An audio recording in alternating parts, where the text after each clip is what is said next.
Well, welcome back to another Tim Talks Christian Rock.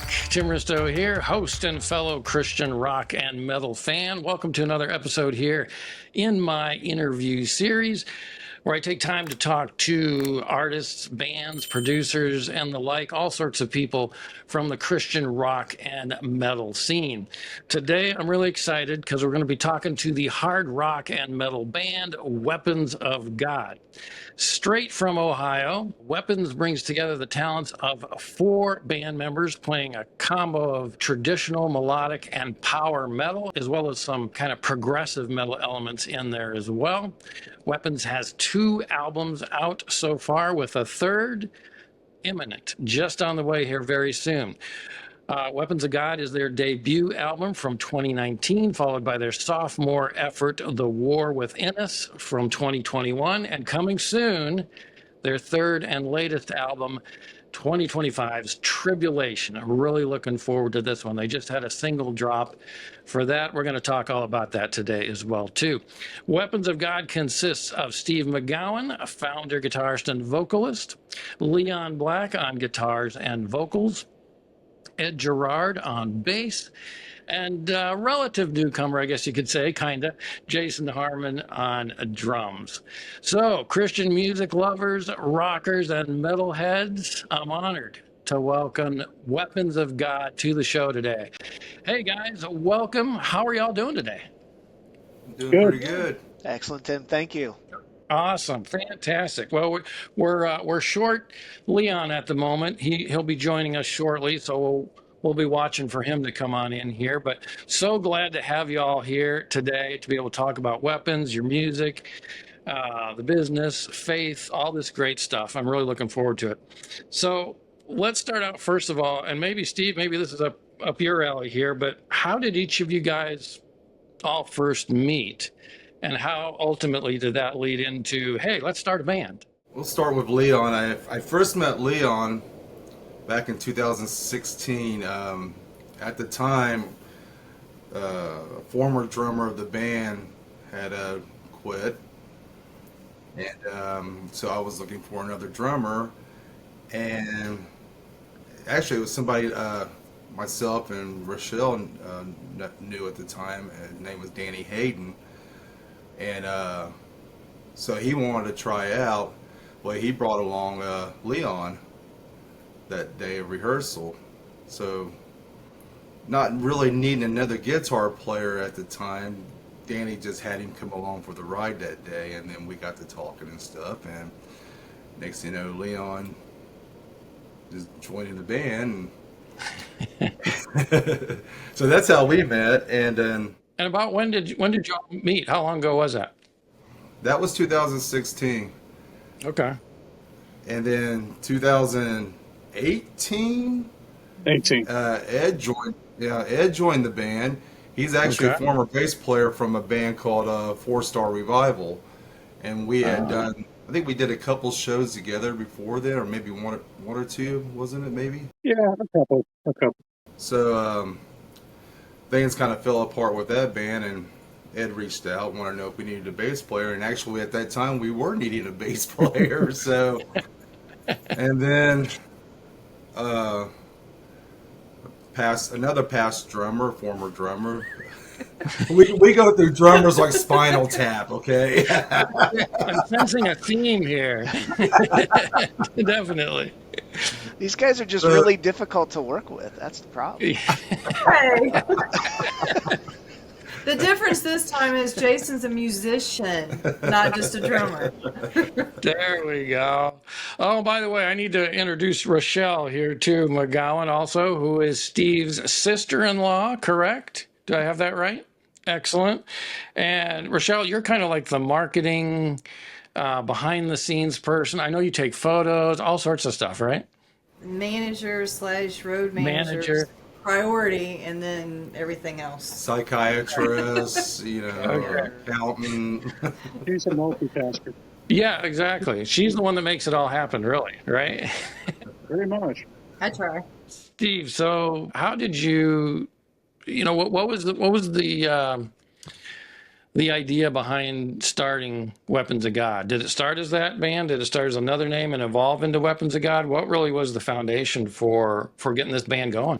Well, it all started under a different name back in 2011, 12. Yeah, yeah, With the former band members even back then. I'll give them a shout out. Billy Gentry and Dave Brown. The three of us got together and we started a band. We named it Dreams of Serenity. I don't know. The name just never felt right to me, and well, things kind of fell apart. And Billy and I, we continued to just decided we're going to just do some home recordings, you know. Yeah. And so I started writing the song "Weapons of God," and I got to talking to Billy about it. I was like, you know, this would be probably a better name than Dreams of Serenity for the band. And the meaning behind it, which, you know, Weapons of God, you know, is about the armor of God, you know. Yeah. So it just went from there, and it just escalated, and pretty much that's how it all started from there. Did you intend to start as a Christian band, or this was really just a band and then that kind of evolved or developed over time, or how did that come about?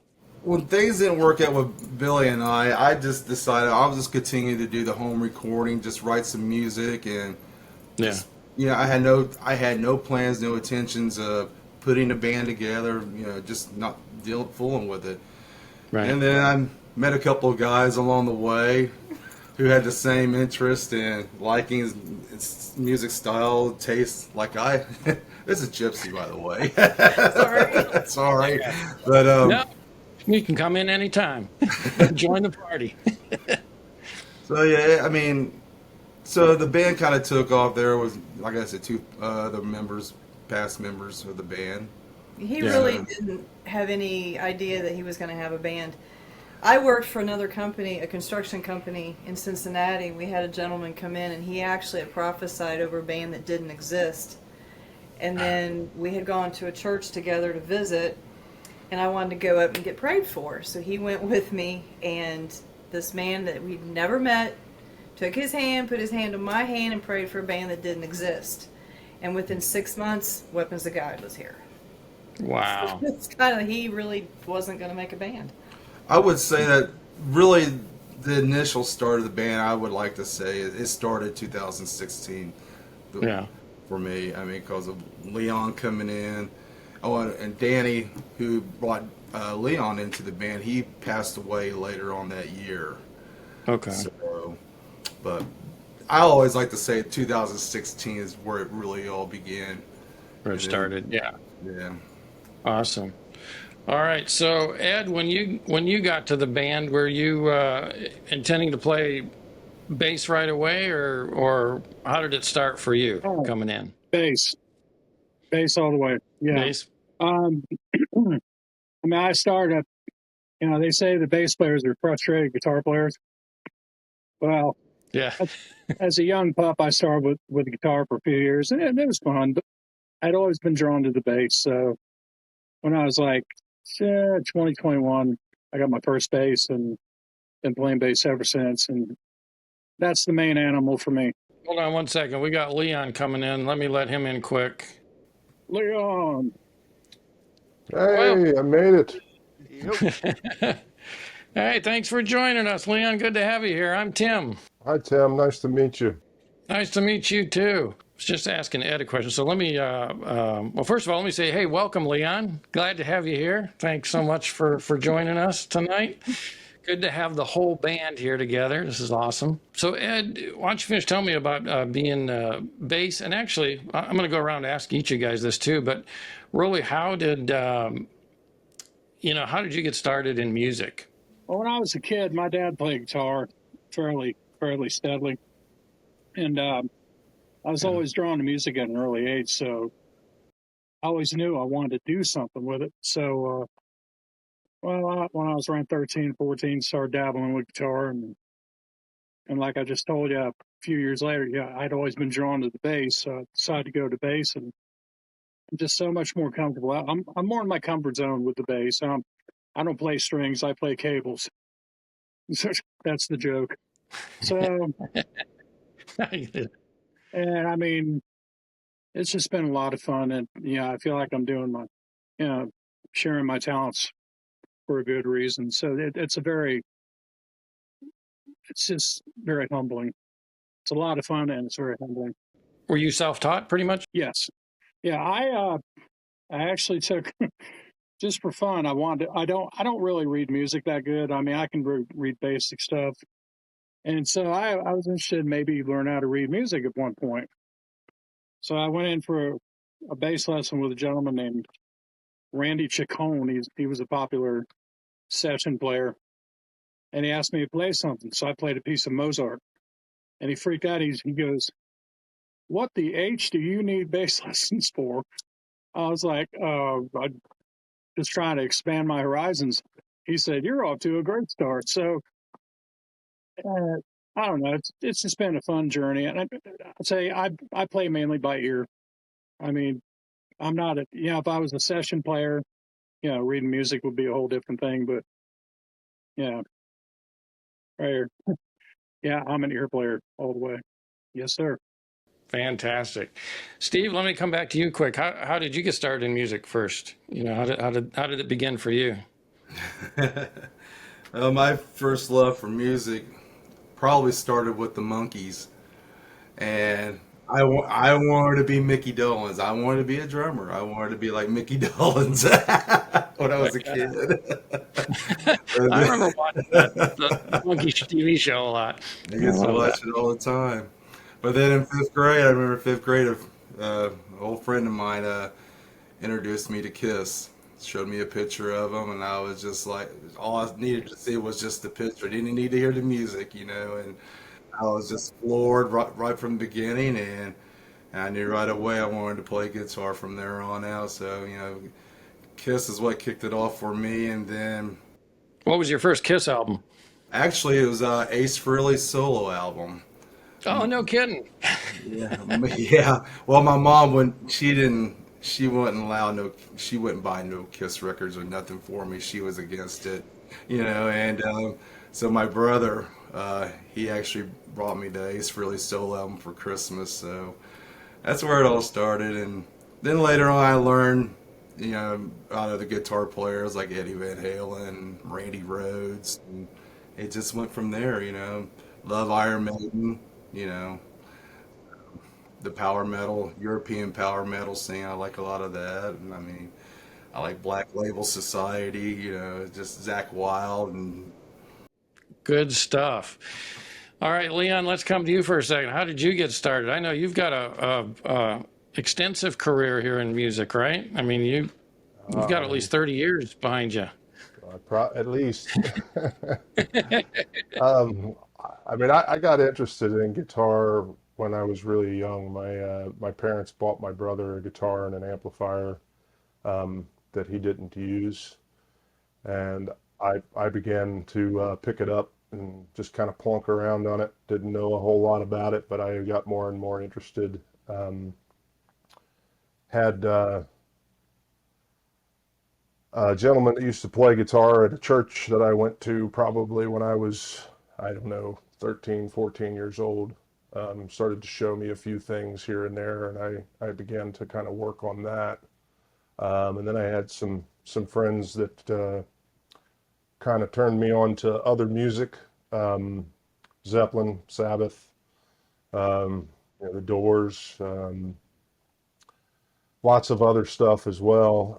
I think probably between The Song Remains the Same by Led Zeppelin. I don't know how many times I watched that movie over and over. I used to go over to a friend's house that was a big Zeppelin fan, and he pretty much, you could choose which Zeppelin album, but that was pretty much all you got to listen to when you were at his house, and that movie was almost always on in the background kind of thing. So between watching that, getting into some early Christian rock, I think I had Stryper live in Japan on Betamax back in the day that I probably Oh my watched, gosh. I don't know how many times, a whole bunch of times. And one of my friends that I grew up with kind of started showing me, some basic stuff on guitar as he was learning guitar. and I kind of followed him. And then some friends of mine that were at school that I found out once I started playing, I found out, oh, hey, this guy plays too, and this guy plays too. And then it was a matter of, getting together after school and just kind of jamming around on songs and trying to learn stuff. And we started a band while I was still in high school. And we probably played, I don't know, maybe a handful of covers. And I just kind of went into, I felt like my time was better spent writing. Once I realized I could pretty much write and play whatever I wanted, I just started writing songs, and then we started writing original songs in that band, and it kind of went on from there. So I've taken some hiatuses here and there. I think it was probably back about 2007. I hadn't really played for probably 3 or 4 years. And my wife bought me a new guitar for Christmas that year, and she said, I hope this inspires you to get back into music. And I kind of told her, be careful what you ask for. So It must have it, worked. yeah, it did. And I continued to go through then. Actually, it was that I had played in a band from about 95 until about 2002 or 2003.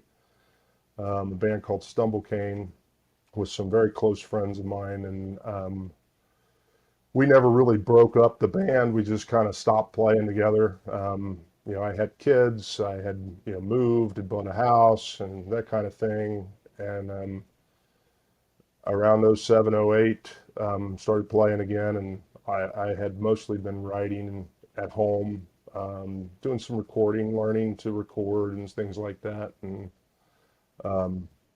got recruited for this band by the guy I played in that band with, the drummer Danny Hayden, who has since passed. God rest his soul. Danny was he was my best friend for a long time. Music and everything else, we were neighbors, and he and I got back together and started playing, just me and him some, and then he recruited me to play bass in a cover band he was in, and kind of at that point in time, he took me along to a tryout where he was going to go try out for Steve and the other guys that he was playing with at the time, and I went along kind of with the intent to sing, to try out just singing, because I had sang in the other band before, but always as a second thought because I was a guitar player. We never could find a singer kind of thing, and I thought it was a good opportunity to maybe be able to work on my singing without having to focus on trying to play at the same time. And once I heard some of the songs and heard what was going on, I was like, yeah, I want to play guitar. So I said, I'll sing some eventually as we go on, but guitar was my first love, and as far as music goes, and I wanted to play guitar, so took the And demo that's pretty songs much that what he you, had and learned them, and yeah. here we are today. Awesome. And so you've stuck to guitar playing then pretty much from then on. Pretty That's been much, your yeah. instrument of choice. Yeah, I Yeah, still okay. dabble around on bass and keyboards a little bit here and there, but pretty much since I've joined up with Weapons of God, guitar's kind of just been my main primary focus. So I used to do a lot of programming and stuff too, electronic music and things like that I haven't really messed with too much in the past 5 or 6 years probably, but still a love for all things experimental, but this is my focus right now, so. Very cool. Well, before I come to Jason and how he got started in music, I'm going to ask, since we got all these guitarists here, um, you know, I got to ask this because famous guitarists often have like a great appreciation for their instrument, right? You've got, I think, being here in Texas, we had Stevie Ray Vaughan here. He had a name for his guitars. He had Number One, he had Lenny. Willie Nelson here had, what was his? Trigger. He had a guitar named Trigger. So, do you guys have names for your guitars? I do not, no. No? Okay. No. I call them usually by color and brand. Yeah, but Yeah. you got too many guitars, Leon. It'd be hard to No, no, name all no, of no, no, no. There's never too many. them. I mean, I meant you had lots of them, not too More many. maybe than one person should own, but never too many. The optimal number is always current number plus one. So I'm a bit of a gearhead, It's- Tim. Are you? Okay. Yeah, Well, I've not heard not that. just I've heard guitars, that. but amps and anything else musical as well. I like to dabble with all kinds of Nice. gear. Well, we'll have to get into that here a little bit too. Steve, were you about to say that you had a whole host of names for your guitars? Just one name. I play a Schecter Hellraiser, and I call her Nikki. I don't know. Nikki. Nikki. I Yeah. love it. Very cool. That's the Very only name I cool. got. I didn't know that. Yeah. Ed, what about you? You got a name for your Well, as bass? far as a proper name, not really, but I just refer to my basses as weapons of subsonic devastation. And that kind of encompasses it right there. But as far as although a good friend of mine, he'll take characters from people from the Bible, and he has a bunch of different guitars. One's David, and one's James, and one's this, and one's that. That's kind of cool.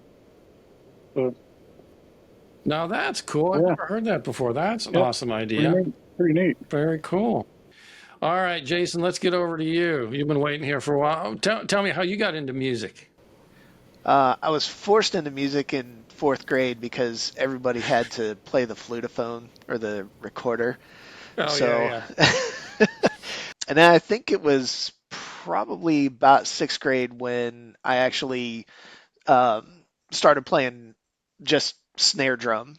Well, generally drums, not a whole kit in band. So it goes all the way back to there. But I was also introduced to, bells, xylophone, things like that. So just a little bit beyond smashing things. So you actually, taught to be a little melodic. And then the summer before I went to college, a buddy of mine in high school wrote down some chords for me. So I started picking up guitar. Bass was kind of a natural extension of that.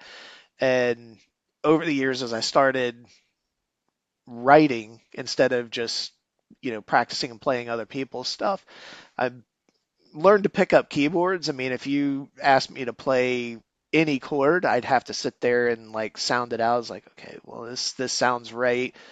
I still wouldn't be able to tell you like whether it's an augmented whatever, but I just know that it sounds good or sounds interesting. So kind of like Ed, I always play by ear or tablature. If I can read music, but it's ponderous and nobody wants to be around for that.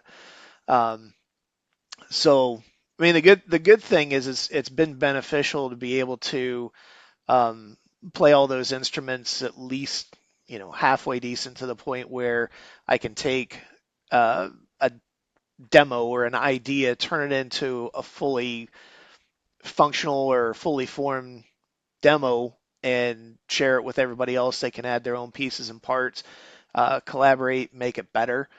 Um, as far as I don't have nearly as many guitars as Leon does, but I do have a kind of a small tool belt, and their names vary. Sometimes it's dang it, sometimes it's come on, sometimes it's are you kidding me? Because when I sit down and I, you know, try to record a certain part, my Right. wife is used to hearing my three keys smash. It's like stop, delete, record, stop, delete, record. So Oh, I love it. I don't have any formal names other than that though. Right. Yeah. Well, hey, that works as long as you can tell them apart, right? Very cool. So, all right. So you guys now, Jason, you joined a couple years ago. Is that right? Yeah, I think I'm sort of like going on year three. They their previous drummer, I saw that he wasn't with them anymore, so I know how difficult it is, having been in other bands, um, to replace drummers, especially. Um, being a drummer myself, I feel like I can say this. So usually they're either reliable and not really all that great, or absolute rock stars and just not very reliable. It's kind of hard to find a good mix of both of those traits. So I reached out to Rochelle, her and Steve and I joined up, and they let me come in for a couple auditions, just to be able to fill out what dates they already had booked and give them a little bit of time to find a new drummer, because I wasn't looking to become part of the band. Um, so they found another drummer. That worked out for a while. Had some more dates, so I came back in as with the same kind of uh, engagement that we had before, and I haven't left yet. Something tells I don't know if they've given up a search for another drummer or not, but if they have, they haven't told me. I think you're in, man. I think you're solid. Yeah. Well, so let's see. It was 2019 was the debut album, Weapons of God. And then you all had your second album in 2021, The War Within Us. It's really cool to see the progression between those two albums, because your debut album, you guys really had. I like I hate to say it, but there's some of the variety in there. Even some of the songs. I love "Fade Away." I love "Ghosts," "Saving Grace." Each of those are very different songs, though, in many ways, but they're still kind of unified by a style. And then you guys have grown to The War Within Us, which, gosh, I got a lot of favorites on there. And that album almost the way it started almost reminded me a little bit, not necessarily musically so much as just kind of stylistically, of Deliverance's Weapons of Our Warfare. Kind of the little intro, and then the instrumental, and then it's not that y'all are thrash so much, although I know you have some little elements here and there of that, but just metal. music, I just thought, yeah, pure metal, exactly. It's all And metal. that's kind of what I'm exactly, and that's what I'm leading up to, is how would you guys describe yourselves, your sound? Because there has been a little bit of development, there is a little play in there, but you're obviously solid hard rock and metal. But how would you describe your style, your sound? Is there any Ohio regional influence in there? How would you describe your sound? I mean, I just it's all metal to me. All metal. Yeah, just different levels of metal. Yeah. You know, I don't like to try to pigeonhole anybody really. I know it helps if somebody's looking for a certain style of music. It helps to have those genres and subgenres and all that stuff, so you can kind of give an indication. But I've always been kind of my approach is that I will play pretty much what anybody writes. I may not like everything that everybody writes, but if the band wants to go forward with something, whether I like it or not, to me doesn't matter. I've got a position to uphold and to support them in what they like. So I will play pretty much anything in pretty much any style. Once I've spoken my piece about it, but I'm not. It's hard. I just, I tell people it's metal. It's heavy metal. Hard rock, heavy metal. I call it heavy There's rock. just so many influences. Oh, sorry, say that. Heavy rock. There we go. Go ahead, Steve. There's just so many influences between all of us. I mean, it's just whatever comes out. We just write. There's no. Who was it, Leon, that told us that we need to learn how to stay in our lane, or what was that? I don't know who said it, but that person has no idea what music is about, whoever it was. It was some review, I don't know, but they were pretty much telling us we need to learn how to stick with one genre type of metal, and no, it's not us. We write what's on our hearts. Yeah. And why limit ourselves? Or I feel that about any band in a sense. There's just because good example. Back first 4 albums, I was a huge Metallica fan. Black Album came out, to me did not sound like Metallica anymore. I lost interest in that. Plus, at the same time, I think I was gearing into some heavier stuff, getting into more kind of obscure hardcore stuff. But clearly they branched out in a sense, and look what it did for them. You know what I mean? And look how many people have been exposed to their music because of it. So, I don't think I would ever tell anybody to stay in their lane just because my personal preferences may be different than what you're doing currently. Do your thing, man, and do it with your whole heart and push on. And I wish you success. So, Got to pave your own road. Yeah, amen. Well, how do you all collaborate in the writing process? Is one of you tend to be more the lyrical writer, and some of you are more heavy in the musical collaboration. How does that process develop for you all as a group? Each one of us, we bring something to the table on this new album that's coming, Tribulation. Since Jason's been in the band, he's really contributed to quite a bit of the writing, bringing in songs, and usually it's been myself, Leon, Ed. But yeah, Jason, he's been a blessing. He's brought in quite a few stuff into the band, and well, even the Christmas song last year, he brought that in. I don't know if you've heard that yet, but that's all Jason. Even him singing in the Scottish voice. That's it.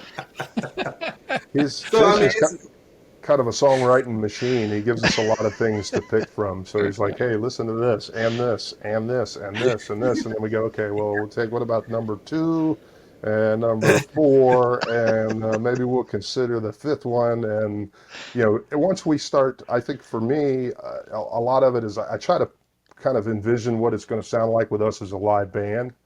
And sometimes I'm wrong and I get an opinion about something and I think, yeah, I don't think this is going to work. And then we start jamming on the song or the parts and then go, hey, actually, this is actually going to work really well. So that's been kind of a joy, kind of a discovery, even though there might be already some structure and stuff there, to kind of, like Jason said, collaborate and sort of make it better, or at least make it kind of our own.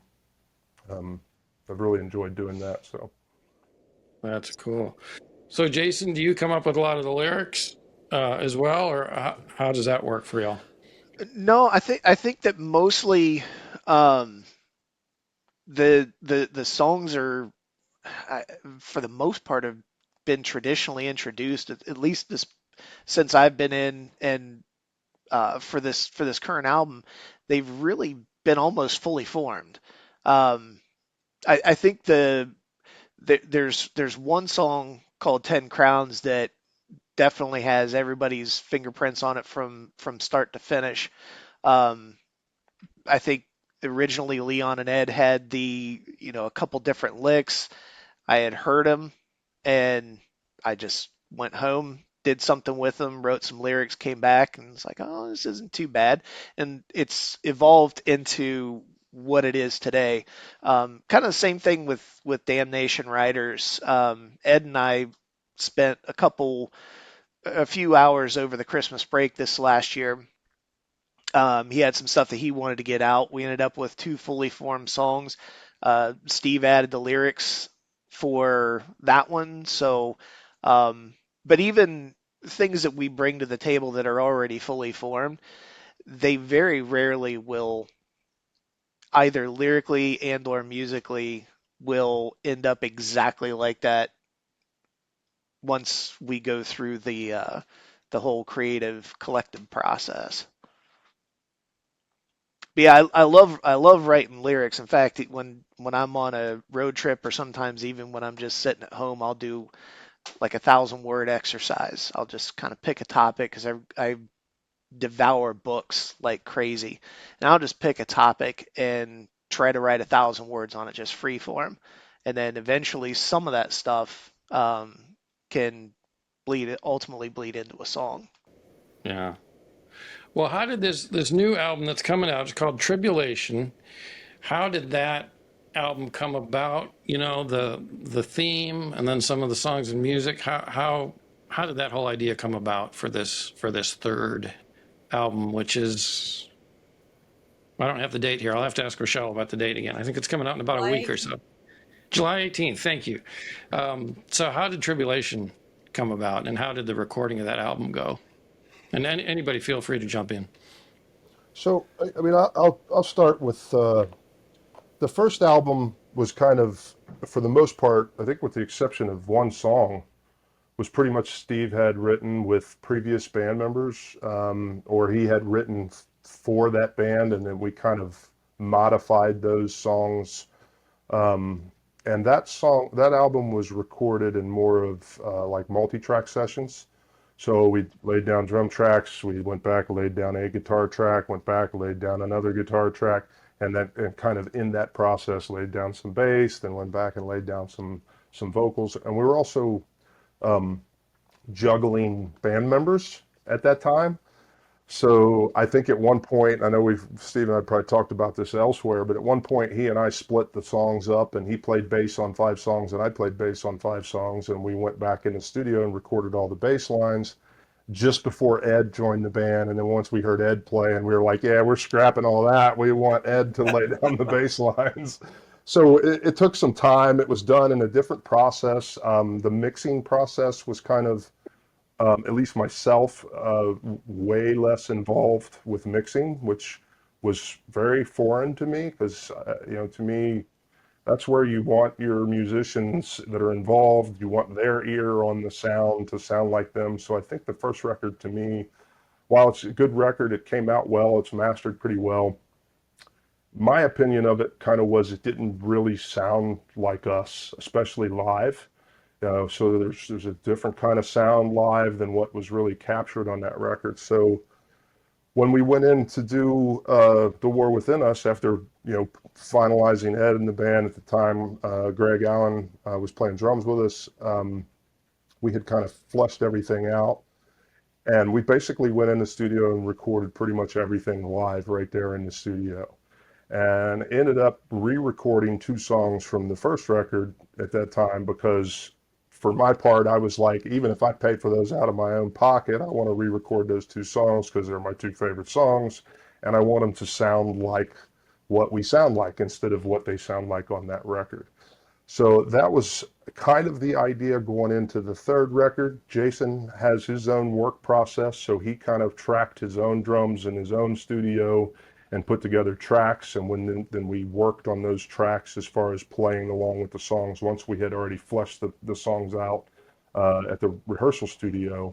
And then we went in and recorded everything live with his pre-recorded tracks, and I think it worked out really well. I'm very pleased with how everything came out, really. So, and there's still a bunch of material floating around too between us. So, like, maybe we'll just turn around and do another album. So we'll see how that goes. But keep it rolling, absolutely. Right. Well, what's Tribulation about? Thematically as an album. Tribulation is kind of a play on words. I would say 10 Crowns was probably the first song that we started putting together, and then you talk Jason talking about him and Ed working together on a song, which Damnation Riders. I thought, okay, this is kind of interesting. Here you have 10 Crowns, and then you have Damnation Riders, which is about the 4 Horsemen. And Jason had this other song called Salvation Is Here, which is talking about Christ appearing on the white horse, And so I thought it would be clever to call the album Tribulation just for those 3 songs as a trilogy, and taking the Try and Tribulation as our third full-length studio album, the Try and Trilogy, and the Tribulation of those 3 songs. Originally, well, I don't know originally, but we were actually tossing around the idea. Careful. Don't give away any secrets there, pal. No spoilers, Steve. Okay, never mind. No spoilers. You have to listen to it. You have to listen to the record, man. Let me just say, the original, we had another ideal name for the CD, and we tossed the ideal around. And we're like, well, will people take us serious or not if we call the album this title? So Yeah. I'm not going to give it away, but it's on the CD. It's Well, Yeah, only, I think you'll it's know when you only hear it. on the CD too, right? Huh? yeah. I think it's only on the That's CD. that's correct. Yes, it's on the CD. Oh, interesting. Okay. So Well, we'll cover that in a follow-up interview. yeah.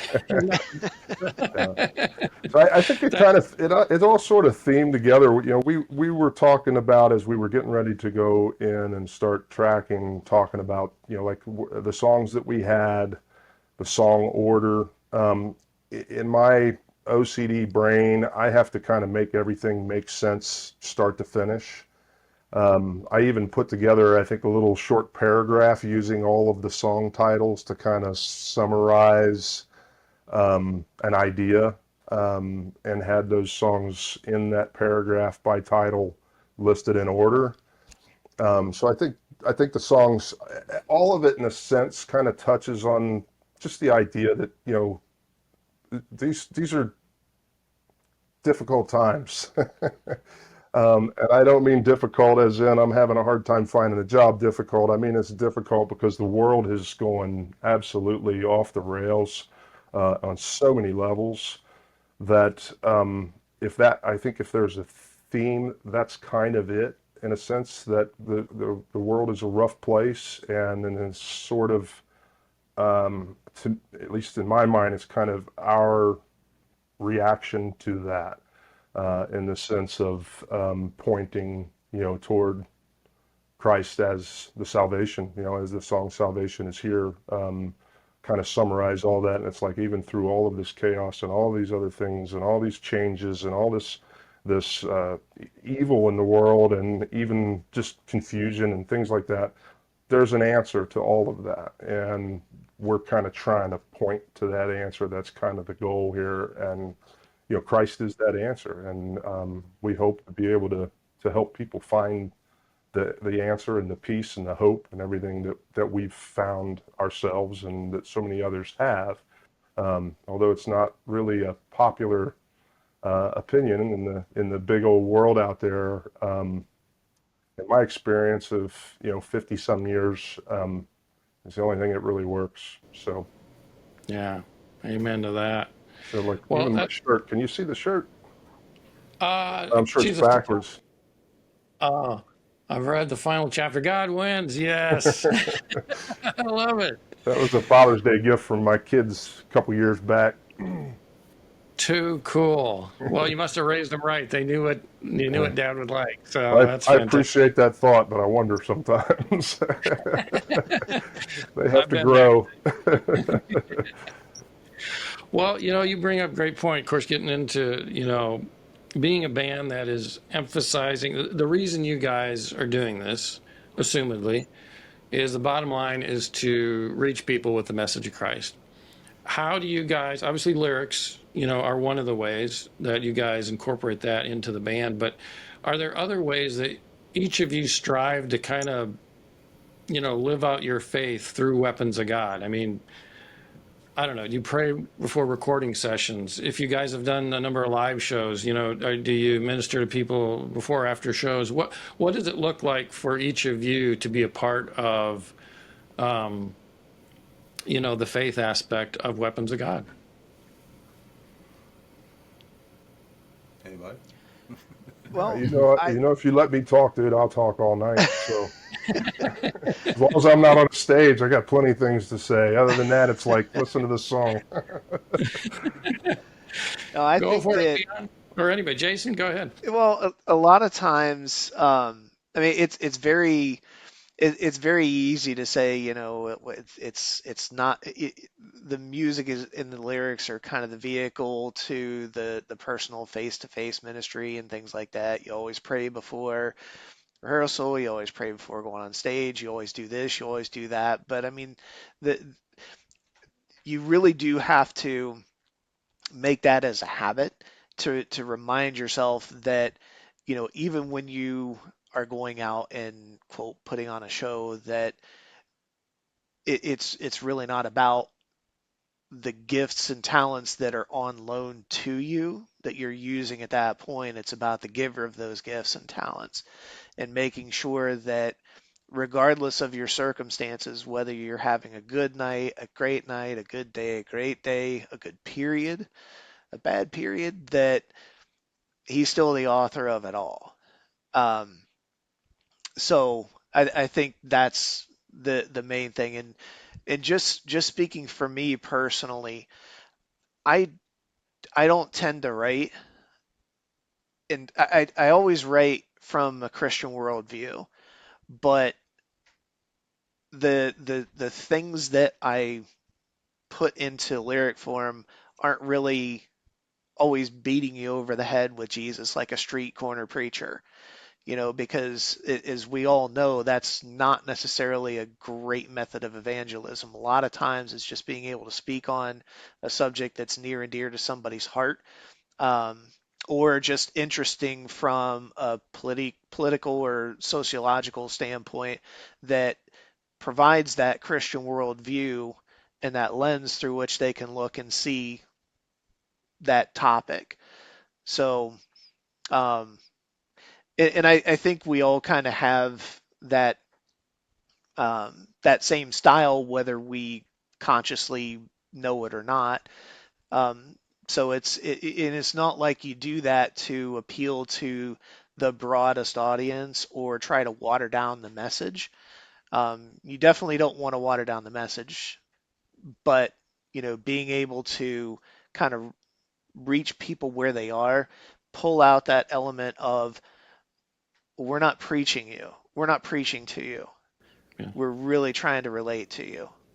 So So true, forming that relationship with people, even an audience, that's there to hear you, or that you don't meet, that's hearing your CD or whatever, what you say, of course, is part of it, how you play, but all those things are just part of the dynamic of living out your faith in a way that's, sincere and genuine. And God works through that process in ways we don't always understand. Amen. Hey, So, Tim, yeah.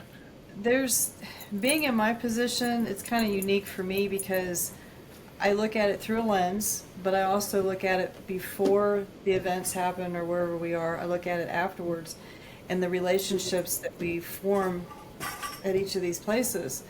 And we were in Pennsylvania, Indiana, Pennsylvania, and we still have contact with the pastor there and the people there because of some things that came up that day. We have prayed with people after they played in a bar in Kentucky. This woman came to him, and we all went out afterwards with her and talked and prayed with her. We had a woman in Lima that actually gave us a Ouija board afterwards because of some things that had happened while he was singing Ghost. So a lot of it is from the lyrics.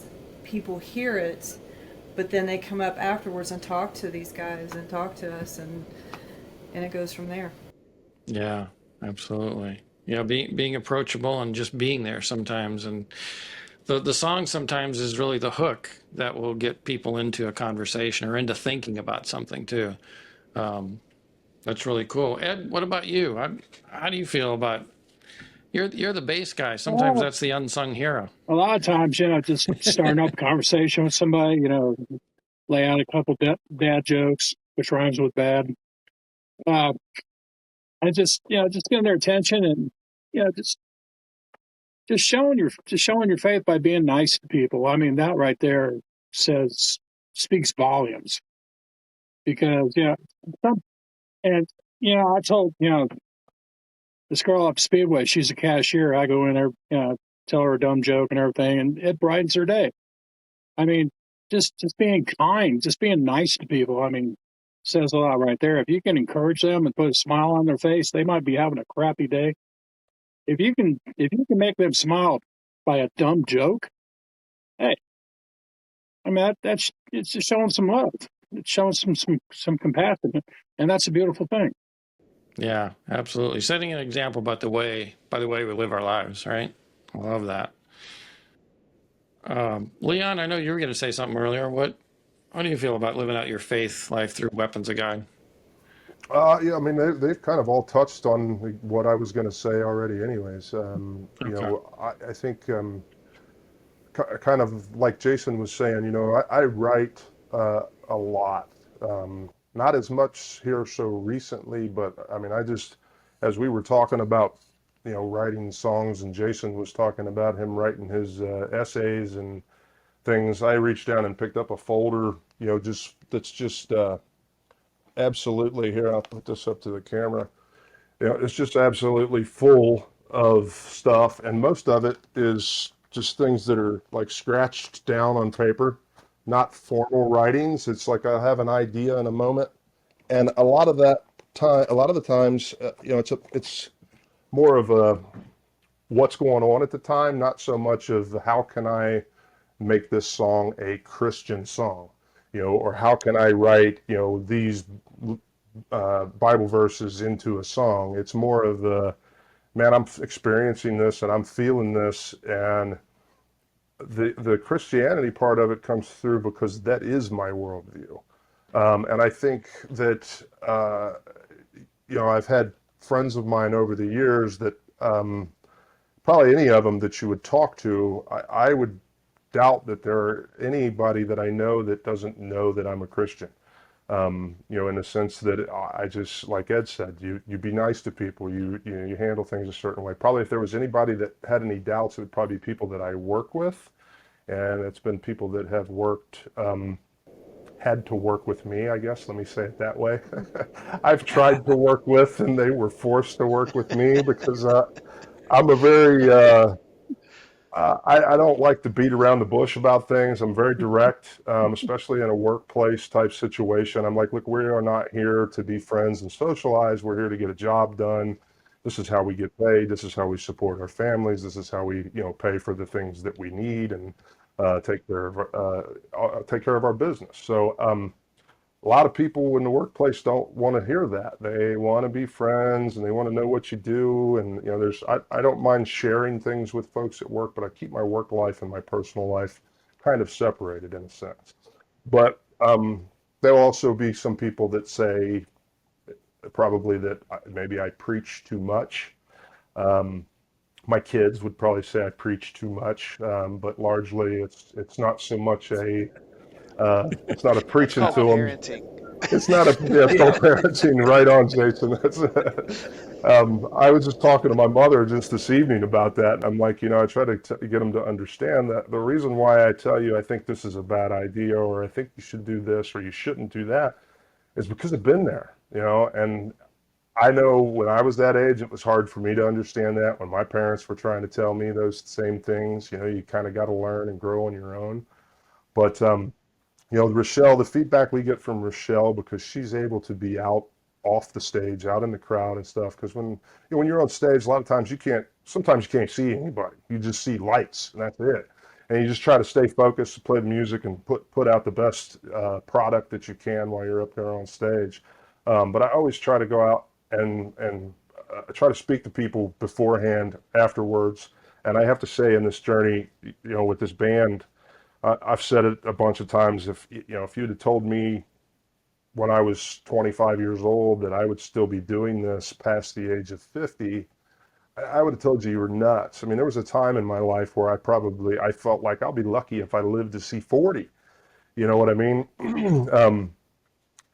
So I think it's the way I got pulled into this with these guys, and the way things have just flowed and worked out, and the work ethic and everything else. It's God pushing me, saying, I'm not done with that part of you yet, and I feel an obligation, out of gratitude, to do whatever I can to give that all back to God, the best way I possibly can. So I don't always do it the right way. I don't always say the right things. Right. I still need a savior just like everybody else. So, Amen. Amen. Now, it's a great point. And Well, two things. First of all, I want to echo that sentiment you brought up earlier about, Christian band. You're not striving to like fit God into the message. You're relating through circumstances or situations that you think everybody can obviously relate to, either things you all have gone through or personally or otherwise. That's the type of band that drew me to Christian music when I was in high school. In fact, another Ohio band, Prodigal, was what drew me in back in the 80s. um, Rick Fields, Dave Workman, Lloyd Bowman.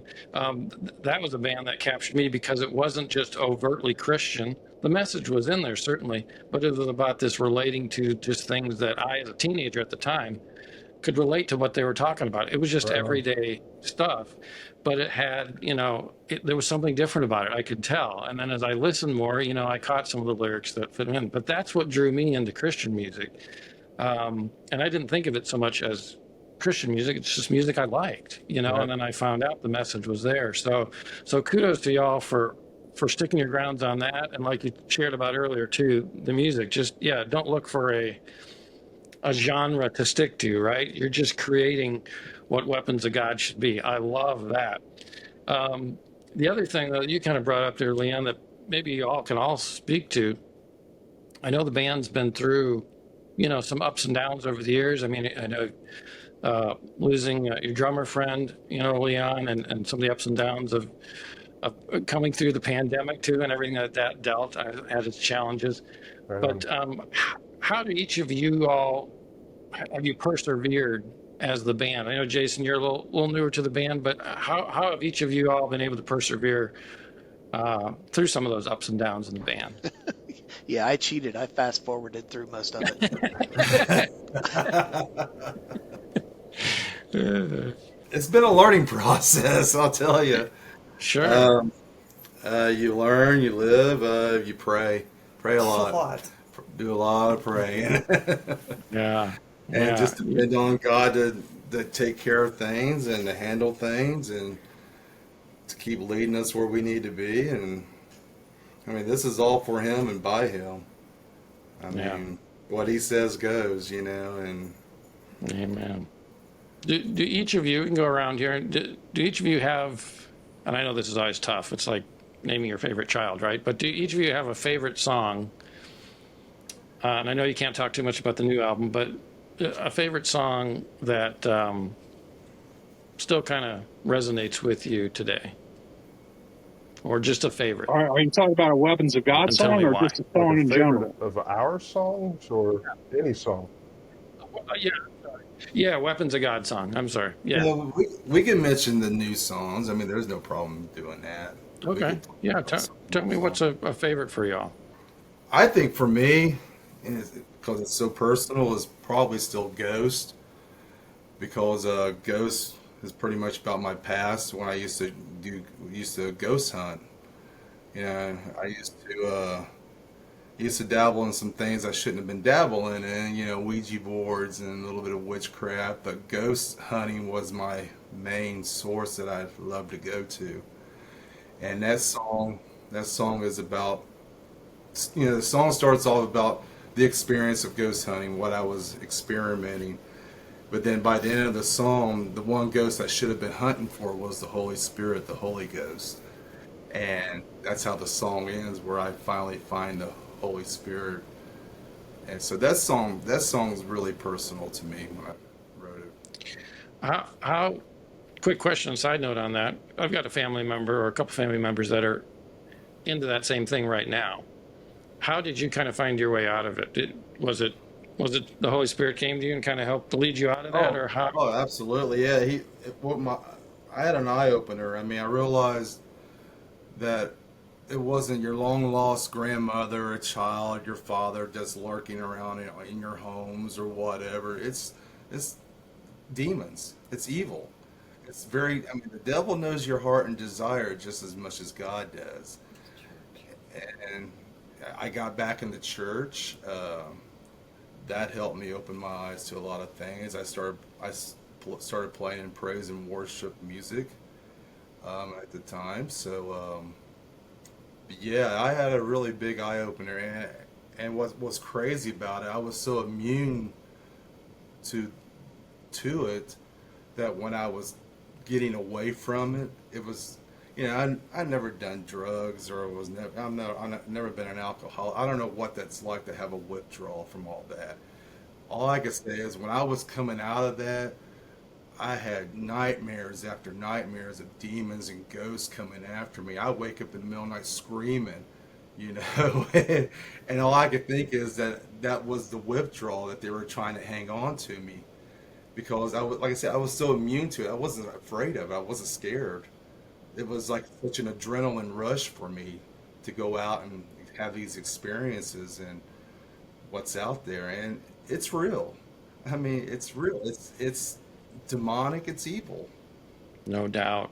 No doubt about it. Yeah, it reminds me of yeah, C.S. Lewis book, The Screw Tape Letters, you know, the demons that are plotting behind the scenes, or what was it? Frank Peretti had a couple books years ago, you know, This Present Darkness, that talked all about how, you know, was kind of a look at how maybe the spirits work behind the scenes to influence us. The evil spirits work behind the scenes to influence us. Kind of interesting to really see that and to understand it is real, right? You know, and all the more reason why we need a savior to look to him Yeah. for protection. So amen, amen. Well, glad you got out of that, man. Glad you got out of that. I pray for some of my family members too, hoping they will find their way clear as well. We'll keep you in prayer as well. Yeah, hey, thank you. Appreciate that. Leon, what about you? Favorite song that speaks to you still today from Weapons of God? I don't know if I have any single favorite. I really like Death of Me off of the new record. I wouldn't say it's a favorite necessarily, but it's one that I think Steve's had bits and pieces to for a few years that he and I have messed around with. And when he finally kind of finished it out and then said, hey, here, I finished this and here's the demo, like from the first time I listened to it, I was like, that turned out really good. I really like that song. So, lyrically, there's a song on the new record called Empty Room that's kind of personal to me, but a part of me still considers that kind of unfinished. And there's a myriad of reasons that I won't go into, but, that song essentially is about, I say without being too specific, as you get older, if you live long enough, people around you that you're close to that you know begin to die. And we have, all of us, I think, experienced a lot of that in the last, I'm going to say probably more years than we've been together, but something that we've shared in common and that we've all been through some very hard times. And it's very hard to lose someone close to you. And it doesn't always have to be through death necessarily. They could just, for whatever reason, abandon you, somebody you thought that cared about you, and they just vacate on you, and all of a sudden, you start to see maybe they weren't the person that you thought they were, kind of thing as well. Musically, I like all of it. I guess I would be easier for me to say this is my least favorite song than to say this particular song is my favorite song. So, and it's hard because I'm hypercritical, I think, of everything I do that I'm involved with musically. So it almost feels pretentious to say, hey, this is my favorite song, and it's one that is from my band. But I've gotten, I've had people before ask me and say, well, if you had to pick one, who's your favorite band? That's a very, very difficult thing for me to pick. I like so many different styles of music and so many different bands that there's a couple that come to mind. That wasn't the question you asked, so I'm not going to provide an answer to a question that you didn't ask, but okay, I'll ask it. So what's your favorite band? Gotcha. Well, honestly, when you first said that about a favorite song, I was thinking that you were meaning any song. Right. There is a song on the album Lucis by Mortal. I can't think of the title of it. I go back to it every now and then. It's basically about bringing the refrain in the song or the chorus is, why can't we give the people are dying in the streets? Why can't we give them what they're dying for? And that's peace, hope, love, and Jesus Christ. Again, I think it's called, the name of the song will come to me like 10 minutes from now. You hear me pop out with a word, and you'll be like, what is that? I'll be like, yeah, that was the song title I was thinking about before. But Feel free to add it. that's a song that I've always come back to over the years. It's always an emotional song to me. It gets me moving in my emotions kind of thing. So that was just the first thing that popped into my head when you first asked the question before we clarified that you were saying Right. a Weapons of God song. So short answer to long, none of them. That works. You I gave don't some pick insight to favorites. it, right? It's like I asking like me that. which one's my favorite guitar. I know it's a tough question. I got to try and mine for it, though. All right, Jason or Ed, do either of you have a favorite I'll Weapons tell of you, God song? we got a lot of cool songs, but it's kind of hard to narrow down. A couple of things that jump in my mind are um, "The War Within," our title track on our second album. It's a really, really, really rocking tune. It's really cool. It's got a good message. It's pretty solid stuff. And yeah, it's really cool. Now on the new album, I'd have to say I'm really digging the song "Tribes." We're not dropping the gun here, are we? Okay. Um, okay. And I got to admit, No, you're I'm good. kind of partial to 10 Crowns. I think 10 Crowns turned out really, really nice.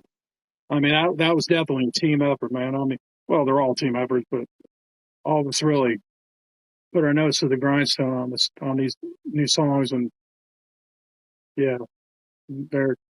I can't wait for you all to hear them. I think you're really going to dig them.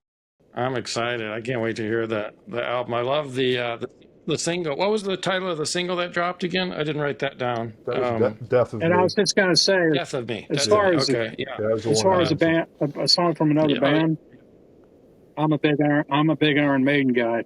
Check out the song yeah. Alexander the Great on the Somewhere in Time album. Yeah, Somewhere in Time. That's a good one. Alexander the Great. Jason. Okay. Yeah, I think for me, like Leon said, it's really difficult to just say this is a favorite. Just off the new album, I think that two that stand out for me are probably Open Letter to Corporatocracy and Ten Crowns, just because they alternate with different time signatures, which I'm a big fan of, as long as you can do it tastefully and not just for the fact of changing time signatures. Um, in that vein, from other bands, I really love Losing It from Rush, which is about having a gift and watching it fade and no longer be able to utilize that gift because it's slowly taken away from you over the passage of time. I take a different view of that, in that I don't lament things that I'm, progressively able to do as well over time. I look at it like I'm so grateful for having been able to do it than to have not. It's like, Michael Jordan can't play basketball like he used to 30 years ago. But if I was him, I'd be grateful for the gift that I had at the time. And then the standard bearer for me these days is probably Numa from Tool, because I mean, just look at how many videos there are out there of people trying to emulate different parts of that song. So, Yeah. Interesting. Hey, Very you all cool. got to mention your favorite secular band, but I didn't. I didn't. Well, well, well, I never said favorite. Those are just Oh, well, your like songs favorite. that stand out. Yeah. That's a later question. Those are just Yeah. songs. I did. You already mentioned I did. Yeah. Mine's the Go-Go's. We got the beat. Okay. I knew it. Yes, hands Is it down. really? Is it really? All right, Rochelle, what's your favorite Weapons of God song? Originally, it was Ghost, because that was the first song I ever heard when he first started writing the first CD, and then also because I've seen so many people affected by it um, over time. And now I have to say, when we were in the studio, I never felt emotional on anything until I put the headphones on listening to Innocent Blood and I started crying. Really? So, yeah. It was that bad. It was terrible.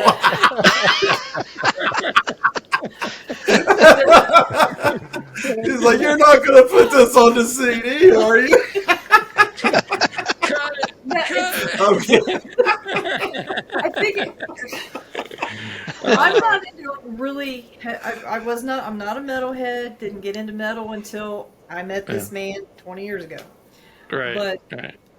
I think Innocent Blood is for me because of the subject matter and because of.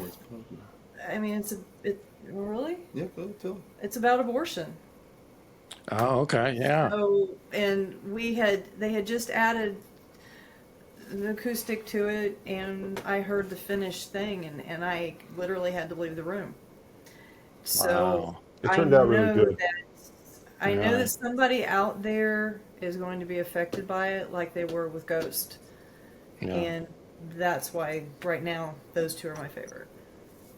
Awesome. Man, y'all are doing a great job of teasing the album because now I'm like, I got to hear the whole thing. I got. No, I'm not. that's all we got. So Yeah. I've said this a million times, but I'm an album guy. Most of the time when I listen to music, I pick an album and I listen to a whole album. I loved doing that back in the day with 8-track tapes, with vinyl. We're going from the start of side one all the way to the end of side two. I used to get, and still do, get a little bothered sometimes with random play stuff because if I hear track 3 off of that record that I know, man, I want track 4 to start right after that, and 5 and everything else. So I would encourage you, yes, buy the CD, listen to the whole thing. It'll be, in my opinion, it's worth your time. So, Oh, I'm with you. I'm a big Pink Floyd fan, and so a yeah. lot of their stuff, just flows in like the whole album is kind of one theme and one song. It kind of flows together, and so I've always gotten used to that too from an early age, and I love that too. I love to listen to the whole album. It bugs me when I can't sit down and have time to just listen to it through, because I think that's part of what you artists create is something that. I know you think through of the track order and the songs and how one flows into the next, and so I appreciate that a great deal. I think it's a great point I mean, to even listen to. when I'm in my car, if I'm listening through like music, most of my music. I don't use streaming services or anything like that. I have music that I've loaded Yeah, onto my phone that I'll Bluetooth to my car, or I listen to CDs. And I mean, yeah, I'll listen to as much of I can listen to until I get where I'm going, and then when I get back in the car again, I pick it right up where I left off until that album's yeah. over. It's just, I and it's love not like that. consciously I do that. It's just that I feel the need that I want to hear the whole thing. Yeah, I don't absolutely. skip too many tracks on any record by any band. So even the bad ones are worth listening to. That's right. Yeah, I love that. All right, Yeah, I y'all. think Well, I think like the Division Bell from Pink Floyd, I might get some hate mail for this one, but that- that's one of my favorites from them because it has such a great flow, has such a great atmosphere from start to finish. And I know probably there's other albums you can point to from them that would be a better example of continuity from the first note to the last, but for me, that's the one that does it. I'm with you totally, man. That one to me has that's like the new Pink Floyd's, the latter era there, the Gilmore era. Um, that's like their masterpiece. I think that was a great way for them to end. I think it's a great album, really. I know, yeah, like you said, some Pink Floyd purists would argue about that, say, oh, it's Dark Right. Side or it's The Wall or it's, what have you, or it's Animals. But yeah, I'm with you. That for me is huge, huge album. Two more questions I'll ask y'all, and then if you have any little comments you want to add after that, and then I'll try and get y'all on your way so I don't take up too much more of your time. But one is, so you guys have been on Roxx Records the whole time, and maybe this is more for Rochelle too, I don't know, but you guys have been on Roxx Records. This new album, Tribulation, is coming out on Roxx, but you're also on Resurrection Records. Is that correct? Tell me a little bit how that partnership works and why that's a good thing for the band. We started with Roxx. We just got, I don't want to say lucky, but when the first CD was being created, Luke Neely and Chaz Bond and all them from Biogenesis at the time, they knew Bill with Roxx, and I just reached out to him and said, "Hey, would you even listen to it?" So that's basically how it started. And then in November of last year, Aaron Michaels Hobbs from Resurrection reached out to me and wanted us to join them. Well, I was holding off at the time because I knew we were going to be working on the CD, and I wasn't sure how that relationship would happen. Well, in the meantime, he had reached out to Bill with Roxx Records. They came up with a partnership, so we were able to do this with both. And Fear Not also is with both. And the Brave. Right. And so what they do, so Roxx is still our physical distribution, promotion and that, and then Aaron with Jen with Lemaire's Promotions, they do all of our promoting and trying to get us on record play and all that, radio play. Very good. Cool. Well, that sounds like a good partnership to have working for you. So far. It's been good working with them. Awesome. All right. Hey, I just got to throw out real quick, since you brought up Luke Neely, Luke and the crew are in a different band now called After Winter. So if you've not heard them, go check that out. That's some pretty nice. It's good listening for sure. Oh, It's really brain good. it's brain metal. It makes you have to think a little bit. That's After Winter? After Winter, yep. After Winter, okay. Yep. Definitely check them out for sure. Are they on Roxx? No, they're Yeah, they're on Roxx. Roxx. I think so. Okay, cool. All right, let's talk quickly. Immortal Fest. Y'all played last year, right? Immortal Fest? Yeah. Correct. Open Festival. And are y'all playing this year too? We are. Yes. We are. That's what I thought. Okay. So August tell me a little bit. 29th at 5 p.m. August 29th.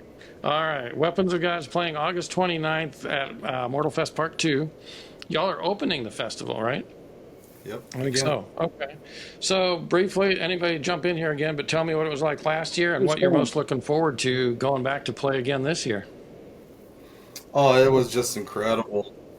It was a good time for sure. It was just incredible to be part of such a great event like that, to share the stage with one of my favorite bands, Theocracy.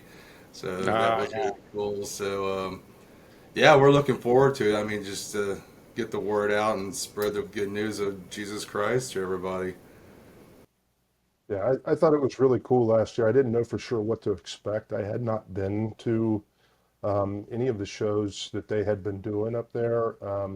I forget Steve's name. Rochelle could tell me his last name, the guy that's running the thing up there. But Barhorst, yeah, Steve Barhorst. Sorry, Steve, if you hear this. But I wasn't sure what to expect. The thing to me was we had, I kind of came up partly on Christian rock and Christian metal myself.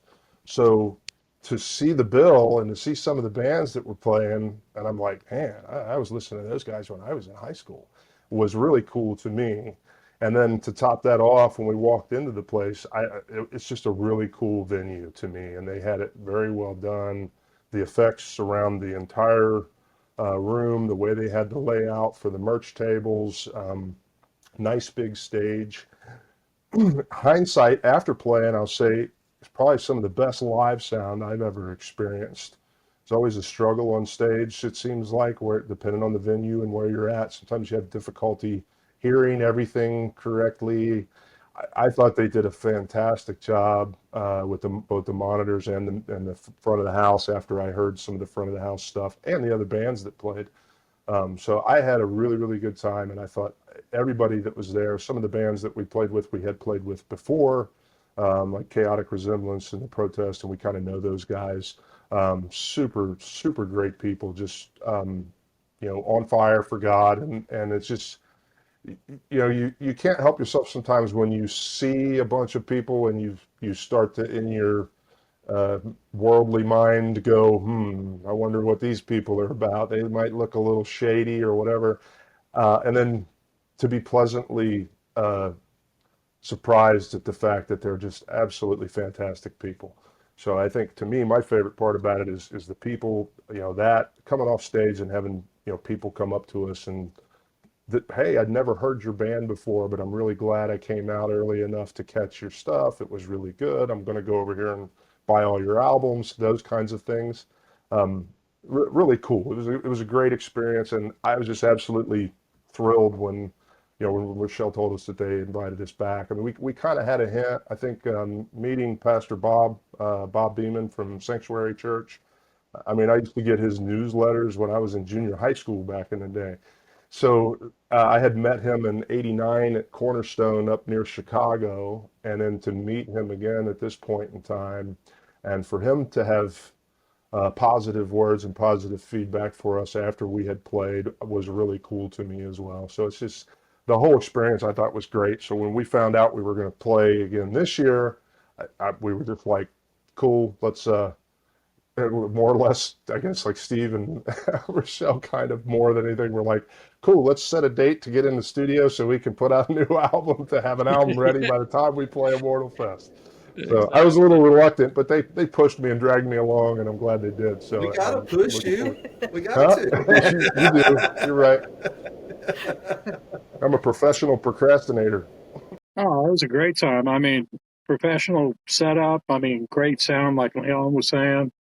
I mean, lighting effects. I mean, it was a concert. I mean, it was a lot of fun, and everybody was really cool, very accommodating, very welcoming. A lot of, you could feel a lot of friendship. And meeting Pastor Bob, he was on my bucket list years ago. I mean, I always respected the guy, and I love listening to his messages, and meeting him was really, really cool. Yeah, it was a lot. It was a great time overall, and I'm looking forward to the next one. Keep it going. Keep it going. I'm on my phone with my drink. Right. Jason, did you have a good time playing Immortal too? Oh, it was a blast. I think as Steve mentioned, the venue was great. As Leon mentioned, the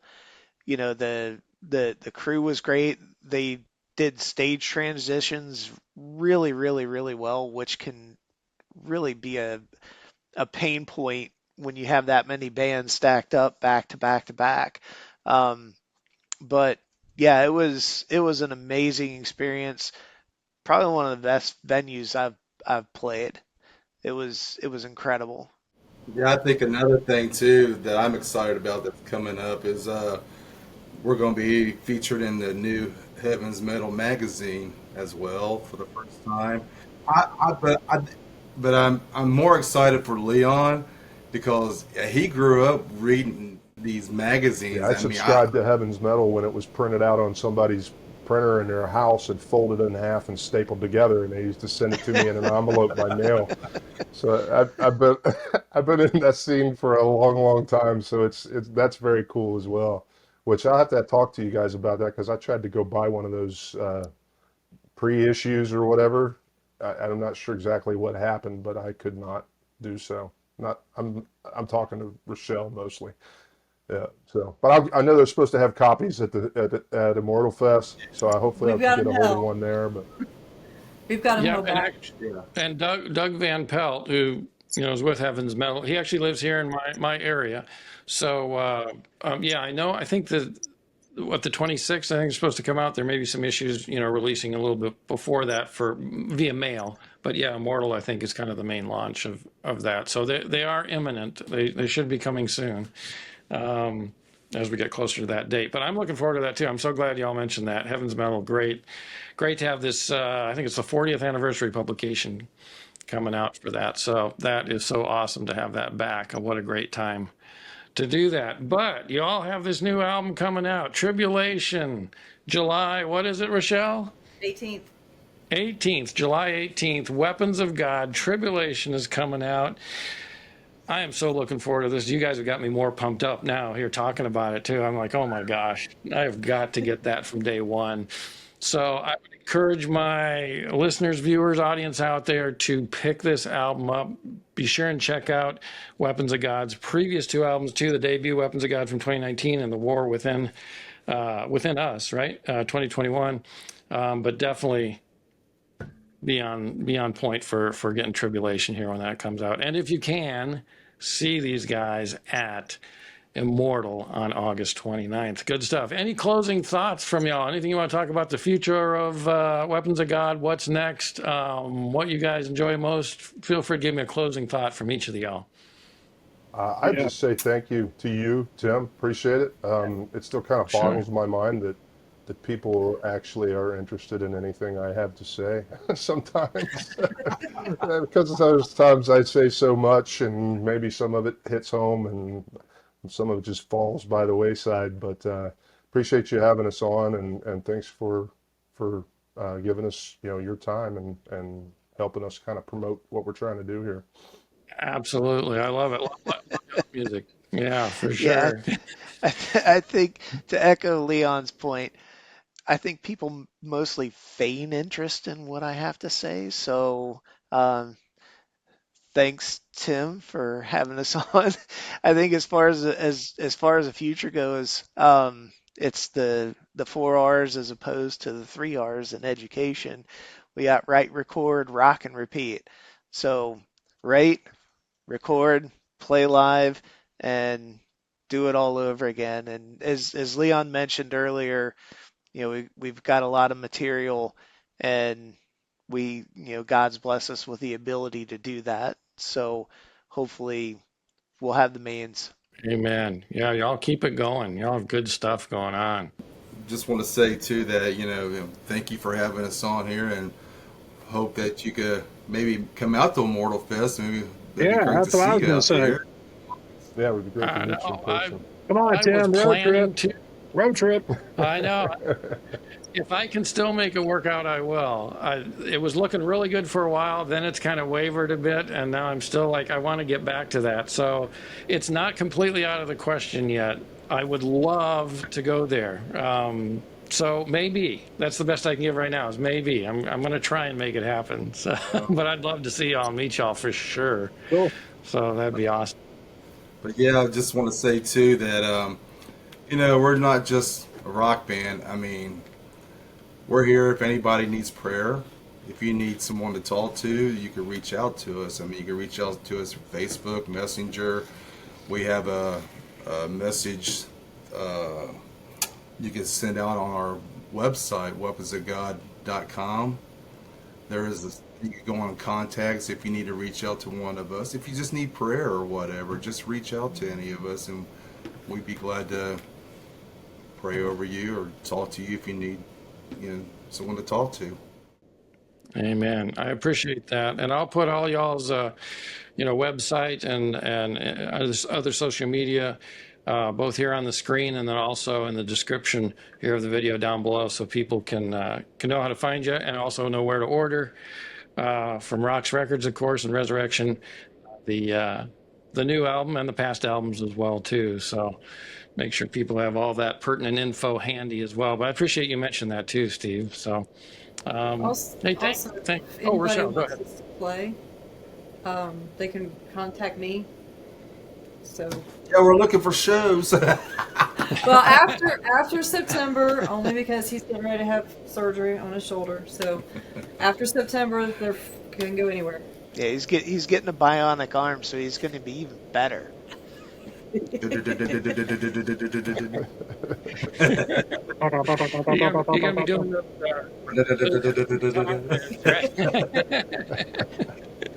That's awesome. Well, thank you all so much for coming on today. I love it. It's been great chatting with y'all, and God bless. Keep this machine going on. Keep this ministry, this band, this music, this great work and talent that y'all are doing. These gifts on loan from God, right? Just keep it rolling. Right on.